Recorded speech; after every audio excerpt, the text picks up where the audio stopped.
teicēja Valentīna Zarāne 2015. gadā. Kad vajadzēja pēc kara stāties kolhozā, manai mātei un citiem bija ļoti smagas sajūtas. Iestājāmies kolhozā 1949. gada aprīlī. Visu mantu paņēma, atstāja tikai vienu govi. Graudus vajadzēja atdot tik daudz, lai apsētu to zemi, kuru esi atdevis. Bija laiks, kad valstī bija jānodot 300 litri piena no vienas govs. Tā bija norma. Pienu nesām uz Nīdermuižu. Vajadzēja nodot cūku ādas. Kad vecāki nodeva kolhozā inventāru, pašiem vajadzēja vest uz noteiktu vietu. Vedām uz Nīdermuižu. Ja kaut ko atstāja mājās un kāds atrada, tad tiesāja. Kad lopus veda prom, visi raudāja.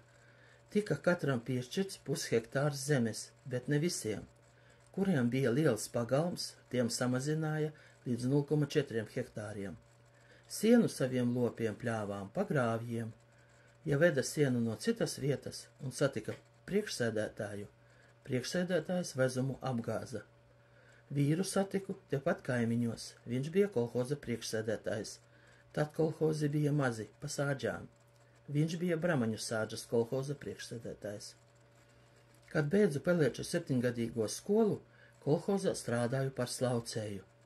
Ar rokām vajadzēja izslaukt 15 govis 3 reizes dienā. Darbs bija smags. Rītā 4 vajadzēja celties un iet uz fermu. Brīvu dienu nebija. Peļņa bija maza. 1. gadu kolhozā maksāja 3 kapeikas par katru darba dienu. Tā gada laikā nopelnīju veņģerkas un katūna kleitu. Veņģerkas ir tādi īsi ziemas zābaciņi, kuri maksāja 12 rubļus.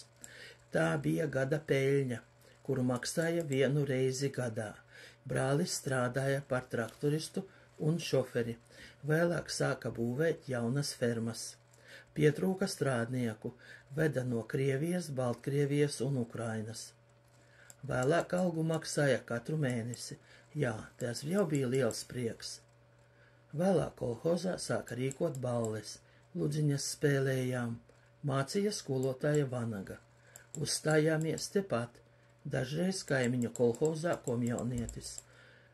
Kolhozā iedzīvojāmies, vēlāk rīkojām klašķinas, tādus kā groziņu vakarus. Piemājas dārzā audzējām visu – kartupeļus, dārzeņus, bietes, graudus. Graudus nokūla no šīs platības 2-3 maisus. No tā vēl vajadzēja alu brūvēt klašķinai.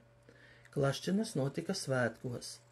Bija visādi svētki – ražas novākšanas, apsējības, vasaras svētki. Rīkojām arī večerinkas.